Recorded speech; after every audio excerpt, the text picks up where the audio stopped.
Hello YouTube. My last video was on the 1932 modification of the T-26. This video is going to be over the 1937 modification of the T-26. The differences are that the later version has a single turret and more armor. I said in the last video that it was a T-26A and they didn't actually designate them that way. They just had a modification by the year. And they didn't even really say that. That was all made up by us afterwards. But this is a 135 kit from Mirage, and I found it to be a pretty good kit. So we'll take a look over the kit, over the model and the instructions now. So we'll start here with the instruction sheet like I have been doing. It's a T26-37 from Mirage. It was actually a really good kit. It didn't cost any more than the other one that wasn't good.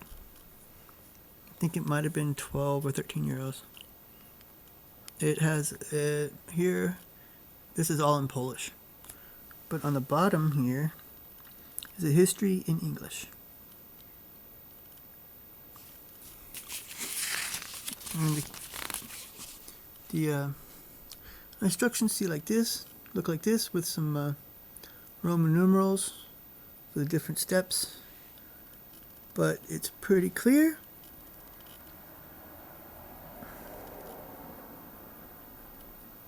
Everything's pretty clear. It's a good instruction sheet for such a cheap model. I've had a lot worse.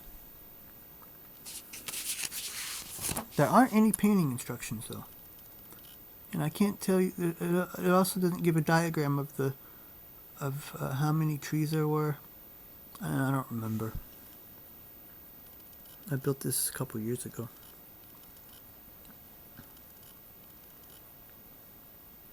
It has the rubber track, which was a problem again, but it looks a lot better than the rubber track on the earlier version that I have.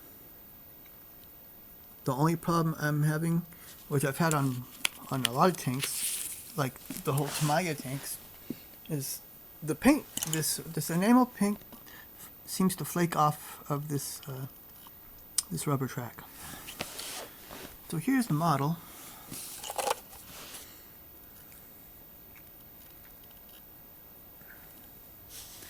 It has some good lines on it, I think, and some good detail. It comes with the tools.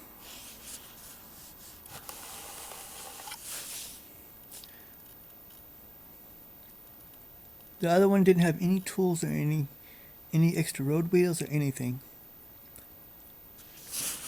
It was just a basic hull and a couple little turrets. But this one's a lot better. And was also cheap. They come with just a few decals for the numbers. 2 for the sides, 1 for the front. And you can see, maybe you can't really tell that much, but there's places where the paint is flaking off the track, and I've had that same problem with almost every rubber track I have. Even though I clear coat it, I just, something I gotta work on with my models is the track, or I have to get some aftermarkets.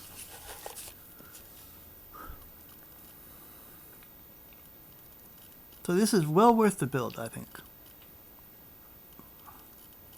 You can give out less than 20 euros and come up with a really good kit here.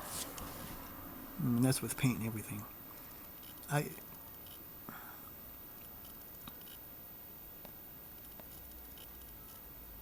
think it's a good looking tank. And this is, of course, this is a tank that they used prior to World War II, but there were still some left over at the beginning of Operation Barbarossa, but they didn't last long. They got killed pretty fast by the Panzer IIs and IIIs. But they helped, tanks like this and the BT-5 and 7 helped hold the lines until the Russians came out with the heavier tanks like the T-34-76. That's really all I have to say about this build. It's well worth the build, like I said. From Mirage Hobby. And thanks for watching. Please like and subscribe. And until next time.